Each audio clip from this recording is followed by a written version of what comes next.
Ketemu lagi dengan saya Danang Sasongko di Bincang DS. Ya, kali ini adalah sahabat saya sebagai tamu kehormatan saya, ya, Bapak Bang Erwin saya manggilnya. Bang Erwin, siapa namanya Bang? Bang Erwin Jali. Bang Erwin Jali. Dia adalah sahabat saya yang sudah lama sekali tidak berjumpa, seorang pebisnis dan juga literatur, ya, penggerak literasi serta pengamat sosial di Bangka Belitung. Apa kabar Bang Erwin? Assalamualaikum warahmatullahi wabarakatuh. Waalaikumsalam Kak Danang. Alhamdulillah sehat selalu. Kak Danang bagaimana kabarnya? Alhamdulillah selalu semangat. Di tengah COVID ini Iya. kita harus jaga kesehatan Kesehatan. kita. Tetap berkarya dan tetap bisa berbuat. Kegiatannya apa aja sekarang? Ya biasa bisnis. Untuk Bisnis. mencari kehidupan. Apa bisnisnya? Masih yang dulu? Masih yang dulu menjual spare part heavy equipment, truk, spare part truk dan Oh, masih main di spare part. ya, Kondisi pandemi ada penurunan kah? pasti Kak Danang. Karena banyakan impor atau gimana? Pasarnya menurun. Pasar menurun. Habis itu kan impor juga susah karena Mm-mm. kan di negara-negara yang kita impor juga terkendala COVID juga, WFH, work WFH. from home, Mm-mm. kerja di rumah kan, itu secara otomatis terganggu gitu loh. Habis itu saat ini setiap perusahaan tuh pasti kena dampak. Kena dampak. Ada pengurangan karyawan dan sebagainya gitu. Tetapi itu kita harus tetap fighter, harus tetap ikhtiar, pantang semangat, tetap bergerak. Biarpun pandemi bagaimana tetap ada celah lah. Karena kalau berperang itu tidak semuanya mau mati, pasti ada yang hidup gitu aja. Iya, pokoknya bagaimana kita bertahan Ya, setelah pandemi ini lewat. Nah, yang bertahan itulah yang mudah-mudahan unggul. ya, Oke, Bang Erwin. ya. Terakhir-terakhir ini saya dengar Bang Erwin tuh sebagai penggerak literasi. Ya. Gimana ceritanya? Soal buku ini keadaan Ya, buku ya. soal literasi ini, itu memang saya dari kecil memang suka baca. Memang saya dari SD sudah baca-baca buku-buku ya, bobo lah. Koran Kompas waktu zaman itu gitu loh. Tahun-tahun SD saya udah baca. Saya baca bukan punya bapak ibu saya, tapi punya tetangga saya. Kebetulan dia seorang pejabat. Jadi buku-buku dia ya, saya baca semuanya gitu loh. Itu aja awal-awal saya suka suka baca itu lihat orang gitu loh. Jadi menjadi kebiasaan saya sampai sekarang gitu loh. Jadi karakternya itu memang dari kecil saya Dari kecil memang suka baca gitu loh. Senang baca buku. Sampai sekarang saya tahun-tahun setelah saya merantau ke Jakarta, saya sudah mulai beli buku. Sudah banyak beli buku. Semampu-mampu saya. Misalnya saya suka buku, saya melaksanakan dari dulu tahun 90-an itu buku ya, dari gaji saya belum seberapa waktu itu saya kerja sama orang, saya udah sisih dari uang makan saya itu untuk beli buku. Jadi khusus ya? Khusus. Jadi kalau gaji saya misal uang makan saya waktu itu enggak baru 15.000, 3.000 saya sisih untuk saya beli buku gitu loh. Berarti buku yang dari dulu awal kerja sampai sekarang udah banyak dong ya? Banyak, ada 6 lemari lah di rumah saya sekarang ini. 6 lemari. 6 lemari. Jadi perpustakaan. Perpustakaan pribadi saya. Kebiasaan itu apakah menurun ke keluarga? Saya mencoba untuk menurun ke anak dan istri saya. Karena kalau saya meliterasikan orang, sebelum mengajak orang membaca, anak dan istri saya harus juga ikut membaca dulu. Caranya? Itu keberhasilannya pertama kali. Pertama, saya harus memberi contoh. Saya minimal 1 jam sehari itu saya membaca di depan dan anak istri saya. Dan saya ajak mereka ke perpustakaan, ke toko buku gitu loh. Termasuk anak saya. Saat ini dari kecil saya udah biasakan dia membaca. Kan? Tetapi tantangannya berat sekarang ini buat saya pribadi mengajak anak saya untuk membaca buku, karena saya punya musuh. Apa tuh? Handphone, WA, YouTube. Saingan orang tua iya, ya? saingan saya untuk melawan itu gitu loh. Jadi saya sekarang bersaing sama sama YouTube, sama gadget ya? Gadget, itu saingan saya untuk ajak anak saya membaca. Jangan-jangan lebih sayang gadget sama ayahnya? Bisa jadi. Tapi saya punya trik Kak Danang. Bagaimana anak saya trik lah ya namanya. Bagaimana anak saya suka baca buku. Gimana tuh? Saya pertama saya upah dia membaca, upah membaca. Jadi kalau dia satu buku bisa selesai membaca, 1 bulan itu misalnya 5, satu buku saya hargai 50.000. 50.000 satu buku? Iya. Sampai selesai baca atau gimana? Sampai habis bukunya baru Iya, dikasih? itu saya kasih. Tapi kebanyakannya anak saya juga pinter. Nggak selesai juga dia udah nagih gitu loh. Tapi nggak apa-apa buat saya, yang penting saya mencoba bagaimana anak saya suka membaca buku. Itu dulu Ya ya? itu trik saya, karena nggak mungkin sesuatu itu jalan pada sempurna kan, tapi yang penting saya udah mulai gitu loh. Daya rangsang dulu pertama. Betul. Baca buku, ayah atau papa panggilnya? Papa kasih kamu award ya, hadiah 50.000. Iya, satu gitu. buku. Satu buku. Lumayan kalau di 5 buku udah 250. Iya. Karena papanya tahu nggak mungkin satu buku selesai 1 hari. Iya. Enggak, itu satu buku kadang-kadang bisa 1 bulan juga gitu loh, karena iya. lebih tarik gadgetnya daripada bukunya gitu loh. Itulah tantangan saya gitu loh. Iya. Kadang-kadang begini, kadang-kadang saya misal dia main handphone, saya di samping dia saya baca buku. Saya nggak main handphone lagi. Iya. Jadi itu trik saya, ya kan? Kalau mencontohkan ya. Mencontoh, kalau dia main handphone, saya main handphone, sama aja sama papanya, sama anaknya. Nah, sekarang bagaimana saya memberi contoh? Dia main handphone, saya baca buku. Ya. Nah, kan sekarang banyak kendala juga nih buat papa-papa di sana tuh. Kadang-kadang gadgetnya nggak lepas juga, ada karena bisnis, karena WA grup, karena apa? Gimana, Bang Erwin? Apa Bang Erwin tuh sadar sendiri, udahlah pokoknya kalau di rumah handphonenya diminimalisasi lah atau gimana? Apa emang kebiasaan? Sebenarnya ya sama aja Pak Danang, kadang-kadang kita juga kadang-kadang ketagihan juga sama handphone itu. Tapi kembali ke kitanya. Kita mau disiplin nggak gitu loh. Kita harus kita ngelarang anak kita nggak main handphone, main gadget, tapi kita main gadget itu nggak baik kan. Hanya bagaimana kita memberi contoh ke anak kita mengurangi gadget gitu aja. Minimal di depan dia enggak lah gitu loh. Ya kan? Nah, memperbanyak hal-hal yang positif seperti membaca buku atau baca koran gitu loh. Oke. Buku paling banyak apa di rumah? Tentang apa? Biografi kah? Politik? Pertama saya suka sejarah. Di rumah saya itu banyak buku-buku sejarah. Kedua buku-buku motivasi.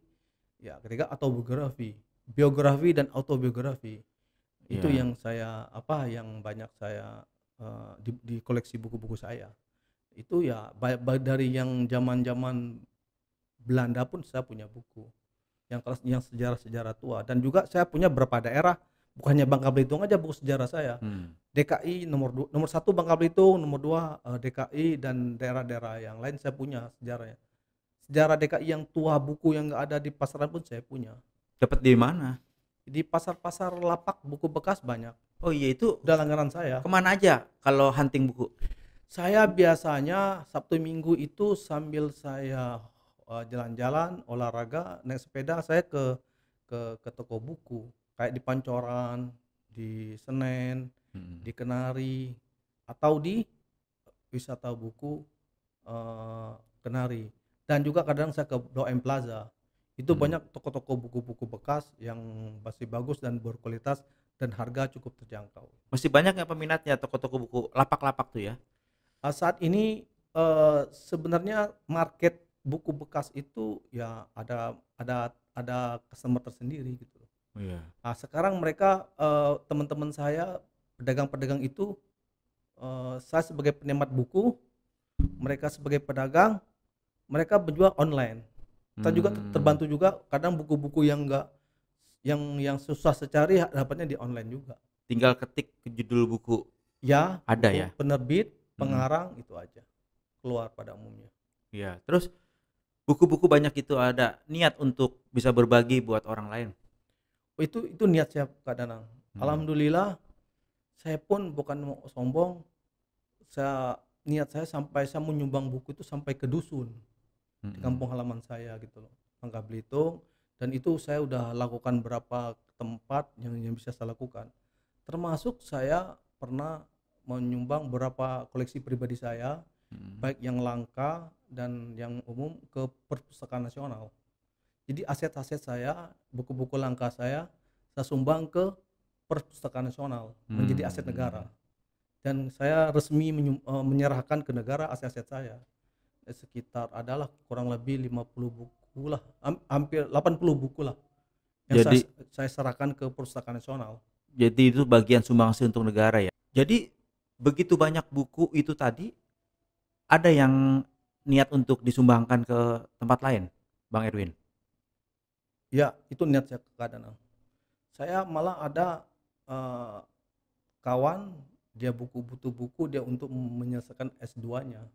Dia udah cari kemana-mana nggak ada, tapi saya ada. Saya sumbang,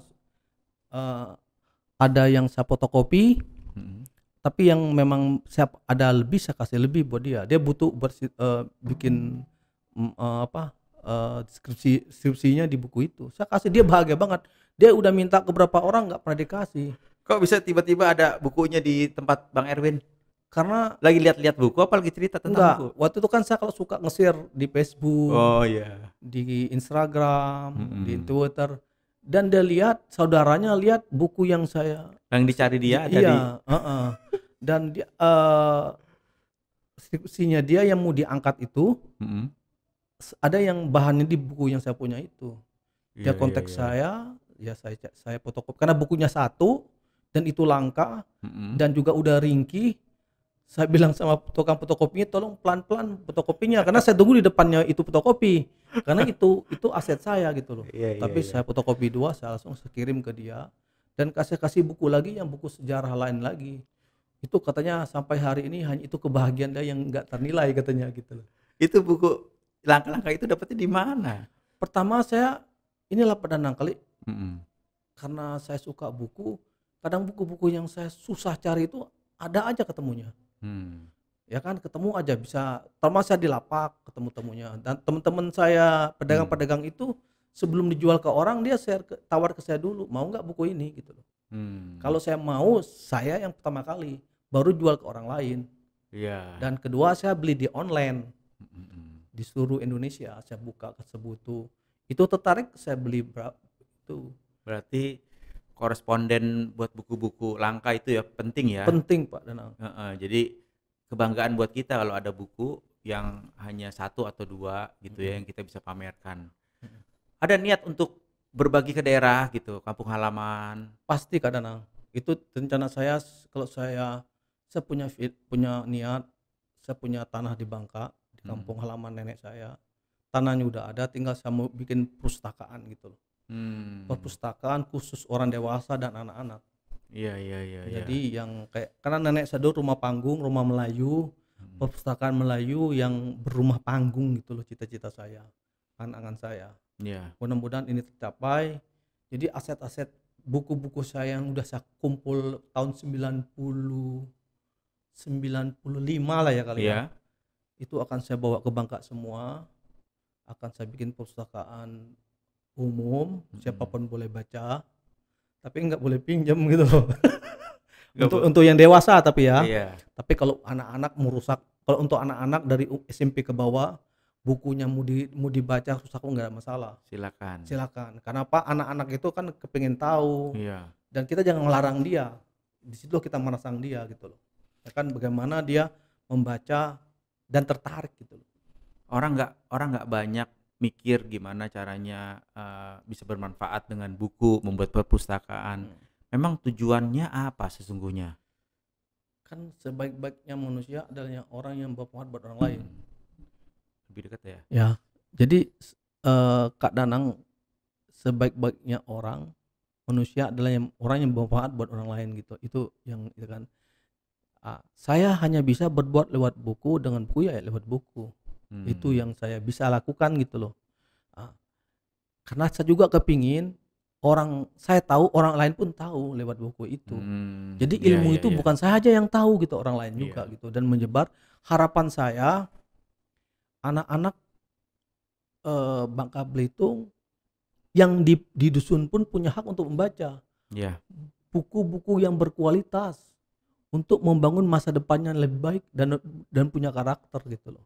Dan juga harapan saya anak-anak Bangka Belitung tuh berani berdebat Pak Danang, berani berbeda pendapat gitu, dan mempertahankan argumentasinya gitu loh. Caranya bagaimana ya? Membaca tadi Pak Danang. Banyak membaca, banyak mendata. banyak informasi yang bisa didapat gitu ya. Karena membaca itu menabung wawasan. Jadi saya mulai ada punya jargon, mari ayo kita mulai membaca. Ada nggak niat buat nulis buku? Ada Kak Danang, tetapi kan nulis buku ini nggak sembarang Iya. Kak Danang itu loh. Saya jujur aja belum berani Kak Danang, karena gini, saya ini hanya penikmat buku, pembaca buku. Menulis itu bukannya mudah Kak Danang, susah sekali gitu loh. Itu saya saat ini belum sanggup dan tidak bisa. Tetapi ke arah sana ada sih niat, tapi masih saya kesampingkan karena nulis buku itu nggak sembarangan gitu loh. Kalau misalnya bisa nulis buku, buku apa yang mau ditulis? Pertama saya kepingin membuat buku tentang lubang camoy. Lubang camoy, apa tuh lubang camoy? Lubang camoy itu lubang bekas tambang Kak Danang, tambang timah. Jadi saya kepingin membuat buku jadi tentang tambang dengan pantun dan kisah-kisahnya gitu loh. Aslinya mana sih Bang Erwin nih? Tinggal di mana, asli di mana? Saya lahirnya di Kampung Dul. Kampung Dul. Di Bangka Tengah, nggak jauh dari Bandara Depata Emir yang lama. Bandara di Pulau Bangka. Pulau Bangka. Di sana ya. Ya. Terus ingin menuliskan tentang kondisi sosial, tentang tambang ya. Apa yang terjadi tambang di sana? Wah, tambang ini saya merantau ke Jakarta tahun 93.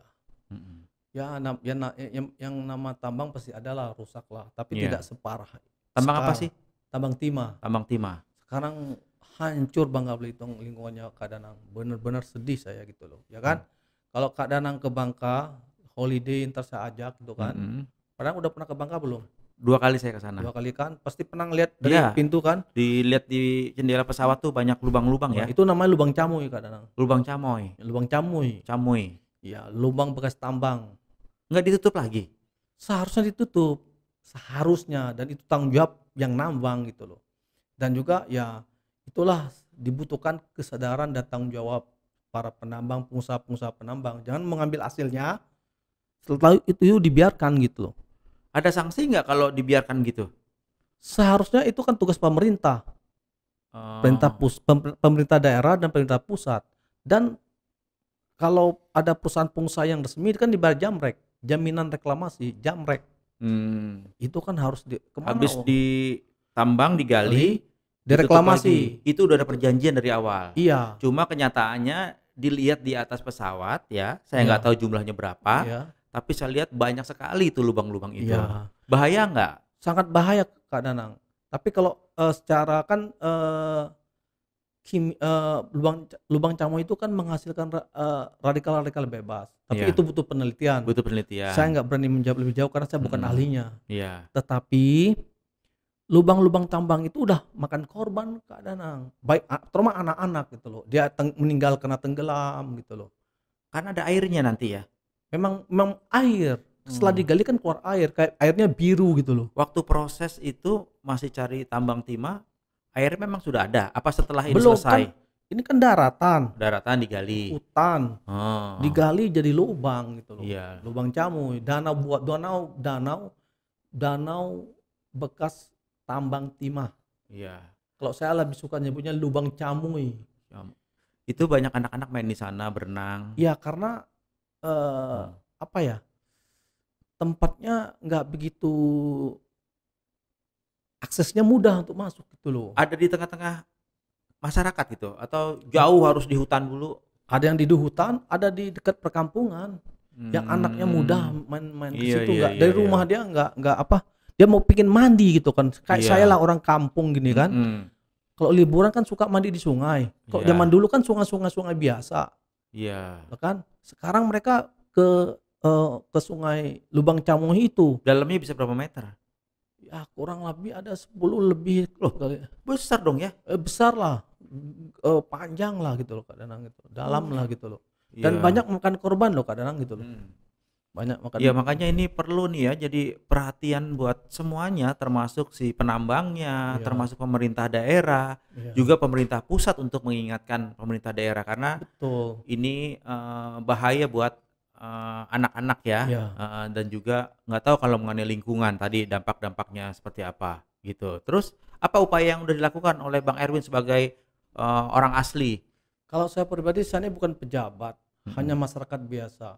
Saya pernah bersuara lewat Facebook, mhm, eee, Twitter, Instagram, dan WA grup yang ada di mhm. masyarakat Bangka Belitung, dan saya japri ke para pejabat-pejabat yang saya kenal gitu loh. Ya baiknya Babel satu dan sebagainya gitu. Itulah kemampuan yang saya bisa lakukan kadang gitu loh. Iya, Kecuali kalau saya pejabat, saya bisa eksekusi dan bisa action gitu loh.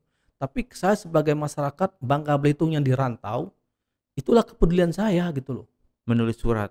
Menulis surat sih, menulis surat, tulisan gitu loh, Iya, berupa status sebagainya, dan saya berusaha akses yang saya punya, minta tolong ke mhm, pemerintah pusat, kayak ke KLHK, mhm. ke Dirjen Gakum dan sebagainya. Saya mohon ke mereka, mereka ada action gitu loh. Alhamdulillah mereka bergerak gitu loh. Ada yang ditutup? Eee, Maksudnya, setelah Kalau digali tambang ilegal ada, kayak KLHK langsung bergerak gitu langsung loh, bergerak? menertibkan gitu loh kadang. Mmm, Itu terima kasih juga ke KLHK gitu loh. iya, tapi Dirjen Gakum juga terima PR-nya kasih. banyak ya, Ya, lebih banyak tambang yang nggak apa namanya, ditutup ya, ya, direklamasi mhm. dibanding tambang yang Lingkungan hidup di Bangka Belitung ini butuh kesadaran orang banyak, Mbak Nana. iya, Butuh kesadaran stakeholder yang ada di Bangka Belitung ini. mhm, Karena kalau alam rusak, rusaklah masa depan anak-anak Bangka Belitung. iya, Kalau apa yang mau kita wariskan ke anak-anak Bangka Belitung di masa iya, mendatang, kalau alamnya rusak gitu loh. iya. Dulu saya mau kuliah aja susah. Sekarang anak Bangka Belitung nggak ada tanpa harapan gitu loh.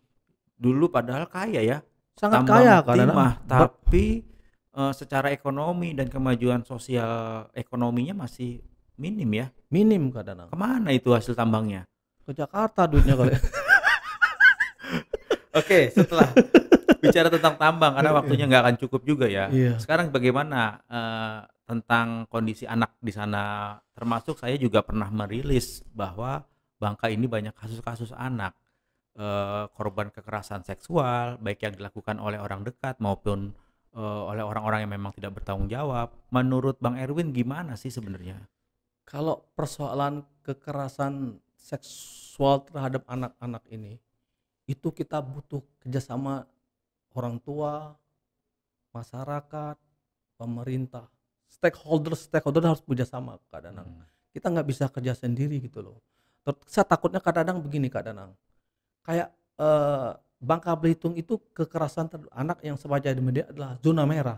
iya, Setiap kabupaten ada kekerasan anak gitu loh, di Belitung mhm, Timur, di mhm. Bangka Selatan, Bertubi-tubi ya? iya, Bangka Tengah, Bangka Barat, Mhm. dan itu bahaya kadang-kadang. Dan juga saya pernah, juga langsung minta tolong ke Komnas? Komnas Anak, dan juga reaksi Komnas Ham pun cepat Mhm, untuk merilis ke teman-teman media gitu loh. Ini kalau kita tidak serius, ini berbahaya Kak Danang. Ini bom waktu yang tiba-tiba bisa kacau balau, dan juga kalau anak-anak dari kecilnya udah mendapat kekerasan seksual, masa depannya suram itu Kak Danang. Susah serasa untuk mengobatinya mereka gitu loh. iya. Memang anak yang menjadi korban kekerasan seksual itu punya trauma yang kalau tidak ditangani dengan baik, trauma berkepanjangan, bahkan dia bisa menjadi pelaku. Nah, kalau banyak korban di sana, berarti punya potensi banyak pelaku, Ya, dan ini menjadi ancaman serius ya, buat setiap daerah ya. yang tingkat kekerasan terhadap anaknya cukup tinggi gitu. Makanya himbauannya apa yang mau dihimbau nih ke pemerintah Saya daerah? harap ke pemerintah daerah, baik pemerintah provinsi, kabupaten kota, mereka kampanye ramah anak, ya selain kampanye itu juga minta yang real gitu loh, Hmm, ya kan, yang gerakan real. gerakan real yang action di lapangan gitu loh. Hmm. Kadang ada kabupaten atau kota dapat ramah anak, tapi ada kejadian yang kekerasan sama anak gitu loh. Ini kan Mhm. lucu Bang, Kenyataannya nggak ramah anak. enggak ramah anak. Di media ramah anak, Mhm. target ramah anak, tapi kenyataan masih banyak kekerasan anak. Mmm, Itulah kadang-kadang, dan juga hal-hal yang menimbulkan negatif, yang bisa menimbulkan kekerasan itu pemerintah harus jeli gitu loh. harus respon. Respon yang cepat gitu Kak Danang gitu loh. Iya, Harapan saya ya, bener. saya sebagai masyarakat memang nggak bisa kerja sendiri Kak Danang. Kita harus kerja Iya, bersama-sama, kolaborasi bersinergi gitu loh. Dari yang LSM, pemerintah dan masyarakat sendiri, terutama orang tua. Bagaimana mereka bisa melindungi anak-anaknya dari kekerasan Ya. seksual.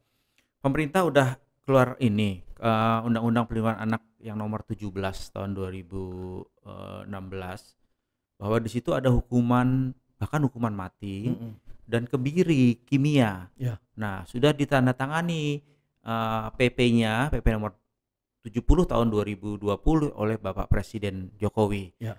Nah, apa pendapatnya Pak Erwin? Saya rasa produk-produk hukum di Indonesia ini udah cukup baik semua keadaan. Undang-undangnya banyak sekali. Tinggal implementasi hukum itu tegas nggak dilaksanakan. Ya. Itu aja satu. Kedua, aparat penegak hukum pun harus tegas terhadap para pelaku-pelaku bejat kekerasan terhadap anak ini. Jadi kalau kebiri setuju lah ya? Saya sangat setuju.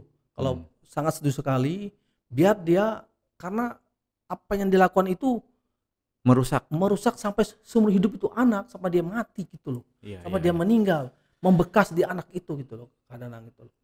Nah, saya juga harap ke Komnas Anak, KPAI atau apapun namanya, pemerintah pusat, jangan mudah memberi penghargaan kepada pemerintah daerah, award penghargaan apapun, ramah anak ketat sekali gitu loh. Jangan sampai gubernur ini dapat penghargaan anak, ramah anak, wali kota ini dapat penghargaan anak, bupati ini dapat penghargaan anak, tetapi daerahnya tidak ramah anak pada kenyataannya gitu loh. Saya minta juga suarakan ini ke Komnas Anak. Jadi jangan mudah memberi penghargaan kepada status ke pejabat ramah anak. Ini harapan saya. Kenapa? Penghargaan itu mudah dapatnya Kak Danang gitu loh. Saya nggak tahu cara mereka dapat bagaimana. Apakah bisa dipertanggungjawabkan atau tidak? Itu yang terpenting Kak Danang.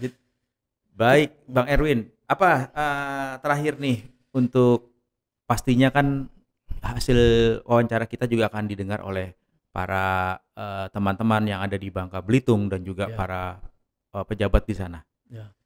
Harapan saya, pejabat-pejabat yang ada di Bangka Belitung, karena dia udah tersumpah sebagai pejabat, bekerjalah dengan tulus, dengan baik, berani ngambil risiko, kurangi pencitraan. Kalau dia bagus, nggak perlu pencipta pun pasti dipilih oleh rakyatnya kembali. Itu bincang singkat saya ditemani oleh teh dan singkong. Ya, karena kita anak singkong, agar sehat terus makan singkong. Ya, itu perbincangan saya dengan sahabat saya Bang Erwin. Sukses terus buat bisnisnya. Amin. Karena suksesnya bisnis akan banyak berbuat juga untuk bisa berbagi pada orang lain. Amin. Insya Allah rezekinya berkah dan banyak. Amin.